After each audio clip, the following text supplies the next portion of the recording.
سفارش کے سلسلے میں سوال ہے کہ جو ایصال ثواب کا سلسلہ ہے والدین مرحومین کے سلسلے میں خصوصاً اس کی کیا صورت ہے، کیا طریقے ممکن ہیں اور شرعی طور پر کس حد تک ثابت ہے۔ دیکھیے ایصال ثواب کے ضمن میں دو رائے ہیں ہمارے ہاں۔ اکثریت جو بھی ہمارے ہاں سنی علماء ہیں، دیوبندی بھی بریلوی بھی، وہ اس کے قائل ہیں کہ ایصال ثواب ہوتا ہے مالی عبادت کا بھی اور بدنی عبادت کا بھی۔ بدنی عبادت یہ کہ آپ نے نفل پڑھے اور کہا کہ اللہ ان نوافل کا ثواب میرے والد مرحوم کو، والدہ مرحومہ کو یا کسی اور کو پہنچا دیں، یہ ان کا موقف ہے اور وہ مانتے ہیں۔ خیرات کریں اور خیرات کا کہیں، کسی کی بیوہ کی مدد کریں اور کہیں کہ اس کا ثواب اللہ تعالیٰ ان کو پہنچا دے۔ ایک موقف یہ ہے، وہ زیادہ تر ہمارے ہاں جو اہل حدیث حضرات ہیں ان کا موقف ہے۔ تو میں اگرچہ اس معنی میں کہ میں اہل حدیث مسلک سے متعلق نہیں ہوں، لیکن یہ اس معاملے میں میری رائے وہی ہے، وہ یہ ہے کہ بدنی عبادت کا ایصال نہیں ہے، مالی عبادت آپ نے خیرات کی ہے، صدقہ دیا ہے، کسی غریب کی مدد کی ہے، مسکین کی مدد کی ہے، بیوہ کی مدد کی ہے، یتیم کی مدد کی ہے، کسی مقروض کی مدد کی ہے، مال خرچ ہوا ہو تو اس کی جگہ پر جو ہے آپ اپنا ایصال ثواب اس کا کر سکتے ہیں، بدنی عبادت کا نہیں۔ واللہ عالم۔ اب اس پہ یہ کہ آپ جس پر چاہیں عمل کر لیں، لیکن یہ جو ہم کرتے ہیں اس کے لیے محفلیں منعقد کرنا اور قرآن خوانیاں ہو، یہ سب بدعات ہے۔ جو بھی ہوگا انفرادی طور پر ہوگا، اجتماعی کسی شے کا ثبوت موجود نہیں ہے ہمارے پاس۔ اس کے لیے جمع ہونا ہے اور پھر کھانا پینا بھی ہے اور ایک تقریب بن گئی ہے اور وہ ایصال ثواب کے لیے ہے، یہ ساری چیزیں، اور بچوں کو بلایا جا رہا ہے، قرآن پڑھوا رہے ہیں، انہیں پیسے دے رہے ہیں، اور وہ قرآن بھی کیا پڑھتے ہیں، وہ دو ورق جو ہیں الٹتے ہیں، وہ پیسے پڑھنے لینے کے لیے تو آئے ہوتے ہیں بیچارے، نہ انہیں سمجھ،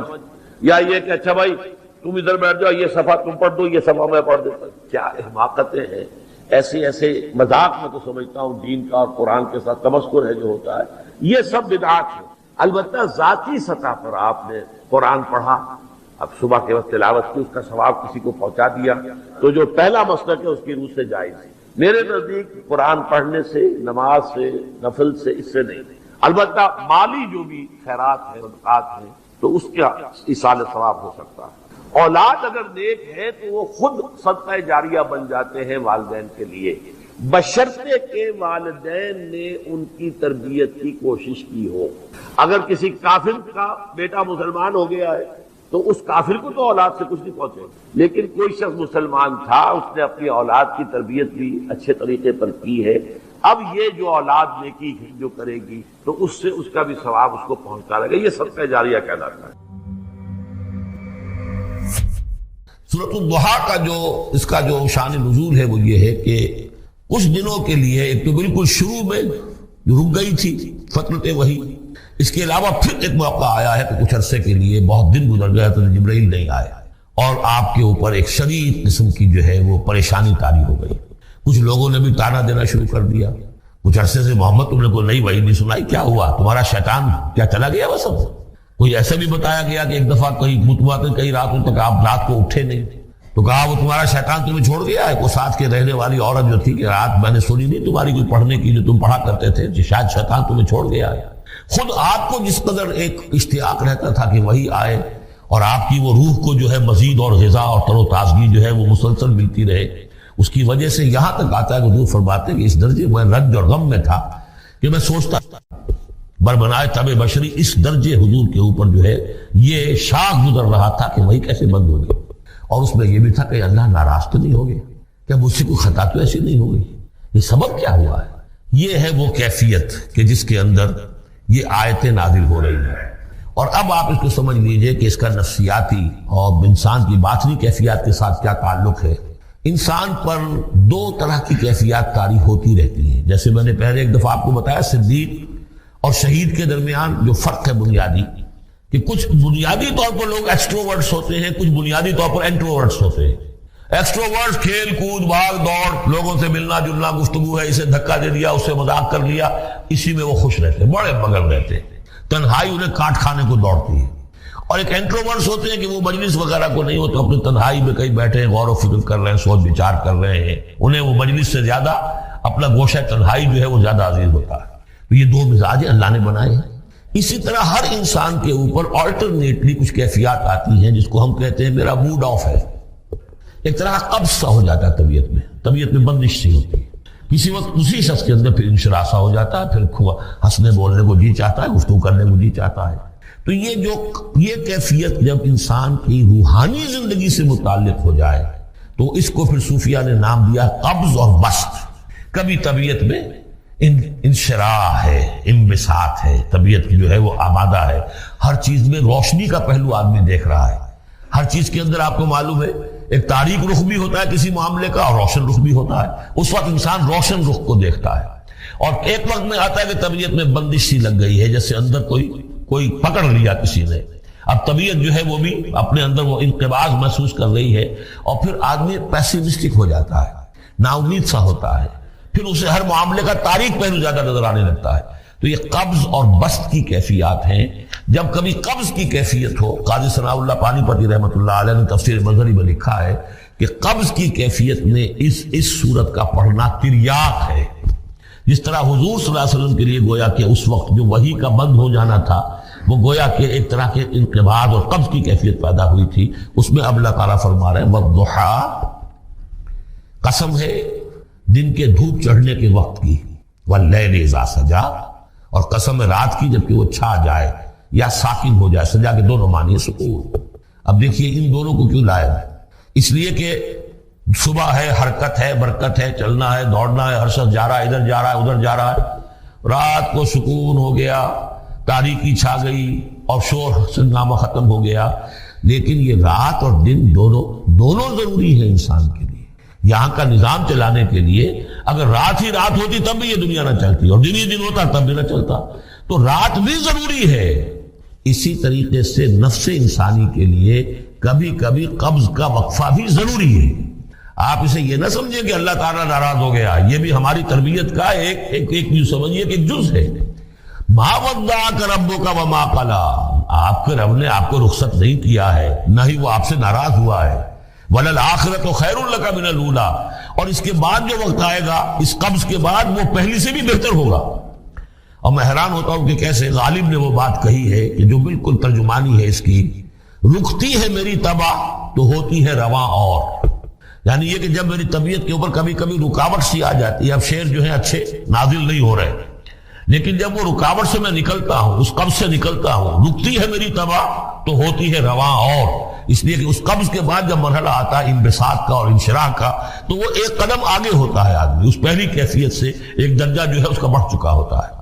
وَلَلْآخِرَةُ خَيْرٌ لَكَ مِنَ الْأُولَىٰ، یقیناً پچھلی ہر گھڑی، ہر ساعت اور ہر قبض کے بعد آنے والا انبساط آپ کے لیے پہلے سے اونچا درجہ لے کر آئے گا۔ وَلَسَوْفَ يُعْطِيكَ رَبُّكَ فَتَرْضَىٰ، ان قریب آپ کا رب آپ کو اتنا کچھ دے گا، اتنا کچھ دے گا، آپ کی محنتوں کے وہ نتائج سامنے آئیں گے کہ آپ راضی ہو جائیں گے۔ اب دیکھیے پچھلی صورت ختم ہوئی تھی وَلَسَوْفَ يَرْضَىٰ، یہاں ہے وَلَسَوْفَ يُعْطِيكَ رَبُّكَ فَتَرْضَىٰ، صرف ضمیر کا فرق ہے، کیونکہ صدیق پر وحی نہیں آتی، براہ راست خطاب نہیں کیا جا سکتا، وہاں وہ صیغہ جو ہے وہ غائب کا ہے وَلَسَوْفَ يَرْضَىٰ، اور چونکہ نبی وہ ہے جس پر وحی آ رہی ہے، براہ راست مخاطب ہے، تو فَلَسَوْفَ يُعْطِيكَ رَبُّكَ فَتَرْضَىٰ، آپ کا رب اتنا کچھ دے گا کہ آپ راضی ہو جائیں گے۔ اب یہ کہ اسی قبض کی حالت میں پھر اللہ تعالیٰ اپنے احسان جتا رہا ہے، اور یہ بہترین ہے۔ کبھی طبیعت پر ڈپریشن ہو اس طرح کی اور قبض کی کیفیت ہو تو آدمی یاد کرے کس کس مرحلے پر اللہ نے میری دستگیری فرمائی، کن کن مراحل پر اللہ تعالیٰ نے مجھے مشکلات سے نکالا، اس سے وہ حوصلہ بڑھتا ہے۔ اور اس کو بھی سمجھیے کہ اسی انداز میں علم یجد کا یتیماً فآویٰ، یہ سیرت النبی کے بڑے اہم حصے ہیں جو اس میں آ گئے۔ آپ کی پیدائش یتیمی ہوئے، پوسٹیومس چائلڈ، باپ تو پہلے فوت ہو چکا ہے، 6 سال کی عمر میں والدہ گئی، 8 سال کی عمر میں دادا گئے، اور وہ یعنی جو آپ نے دیکھا ہے ابتدائی زمانہ زندگی کا تو وہ یتیمی کا۔ علم یجد کا یتیماً فآویٰ، کیا اس نے اے محمد آپ کو نہ پایا کہ آپ یتیم تھے، پھر پناہ دی، آپ کے لیے بندوبست کیا، دادا کے دل میں جو شفقت ڈالی، پھر آپ کے تایا زبیر کے دل میں جو شفقت ڈالی۔ عبد المطلب کے بعد فوراً ابو طالب کا نام آتا ہے، حالانکہ یہ غلط ہے تاریخی اعتبار سے۔ عبد المطلب کے بعد کافی عرصے تک زبیر جو آپ کے تایا تھے وہ سرپرست تھے، پھر ان کے انتقال کے بعد ابو طالب کا معاملہ آیا، لیکن ان کو بیچ میں سے غائب کر دیا گیا۔ بہرحال اللہ تعالیٰ جو بھی کسی کے دل میں ڈالتا ہے، آخر ابو طالب کے دل میں محبت ڈالی تو کس نے ڈالی؟ وہ ہم پڑھ چکے ہیں سورہ طٰہٰ میں، وَأَلْقَيْتُ عَلَيْكَ مَحَبَّةً مِّنِّي، حضرت موسیٰ علیہ السلام کی موہنی صورت کے اوپر اللہ تعالیٰ فرماتے ہیں ہم نے اپنی محبت کا پرتو ڈال دیا کہ تمہیں دیکھنے کے بعد وہ قتل کرنے کے ارادے سے باز رہ گئے، ان کے ہاتھ شل ہو گئے، ایسی موہنی صورت، اسے قتل کرنا۔ وَأَلْقَيْتُ عَلَيْكَ مُحَبَّةً مِّنِّي وَلِتُصْنَعَ عَلَىٰ عَيْنِي، یہ ہوا ہے۔ تو فرمایا أَلَمْ يَجِدْكَ يَتِيمًا فَآوَىٰ وَوَجَدَكَ ضَالًّا فَهَدَىٰ، اور پھر جب آپ شعور کی پختگی کو پہنچے اور غور و فکر کا مرحلہ آیا، حقائق میں انسان کو سوچ بچار کا مرحلہ آیا، اور آپ کو دیکھا کہ آپ تلاش حقیقت میں سرگرداں ہیں، تو ہدایت دی۔ وہ آگے آ جائے گا، بہت قریب پہنچ گئے ہم۔ اقرا بسم ربک الذی خلق، وہ مرحلہ جب آئے گا۔ ووجدک عائلا فاغنی، اور پایا آپ کو تنگ دست تو غنی کر دیا۔ کس طرح سے راستہ پیدا کیا ہے۔ خدیجہ الکبریٰ رضی اللہ تعالی عنہا نے جو بھی ان کے آپ کے محاسن دیکھے، کتنی گنجیدہ ہوئی ہیں۔ بڑے بڑے سردار قریش کے جو ہے ان سے نکاح کے خواہش مند تھے، انہوں نے خود جو ہے اپنی لونی کے ذریعے سے پیغام دیا ہے حضور کو۔ تو یہ ساری چیزیں جو ہے ان کی ساری دولت جو ہے وہ پوری کی پوری انہوں نے لا کر حضور کے قدموں میں ڈال دی ہے۔ وَوَجَدَكَ عَائِلًا فَأَغْنَىٰ فَأَمَّا الْيَتِيمَ فَلَا تَقْهَرْ۔ تو اے نبی تقاضے ان تینوں چیزوں کے کیا ہیں؟ ہم نے آپ کو یتیم پایا، پناہ دی، اب آپ بھی یتیم کے سرپرستی کیجئے، کسی یتیم کو اس کے اوپر کوئی جبر نہ ہو، سختی نہ ہو۔ وَأَمَّا السَّائِلَ فَلَا تَنْهَرْ، اور آپ جبکہ تلاش حقیقت میں سرگرداں تھے تو ہم نے آپ کو ہدایت دی، اسی طریقے سے اب آپ کو بھی کوئی شخص سائل بن کر آپ کے پاس آئے، سوال کرے، اسے جھڑکنا نہیں ہے۔ اسے جو بھی سائل دونوں طرح کے ہوتے، سوال کرنے والا کوئی علمی سوال، اور سوال کرنے والا کوئی مالی دولت، مالی مدد کے لیے۔ وَأَمَّا بِنِعْمَةِ رَبِّكَ فَحَدِّثْ، اور جو ہدایت تمہیں دی ہے ہم نے، اب اسے عام کرو، یہ نعمت ہے، آپ کے رب کا انعام ہے، یہ ہدایت جو آپ کو عطا ہوئی ہے، اس کو بیان کرو۔ اس کے بیان کرنے میں یہ بھی ہے کہ اللہ کے انعامات کا چرچا انسان کرے، اس کا شکر ادا کرنے کے لیے، اور یہ بھی ہے کہ اس کو پھیلائے اور عام کرے، دوسروں تک پہنچائے، ورنہ وہ مغل ہو جائے گا کہ وہ دولت جو ہے ہدایت کی، اس کو آدمی صرف اپنی ذات تک محدود رکھے اور اس کا جو خیر ہے وہ دوسروں تک نہ پہنچائے۔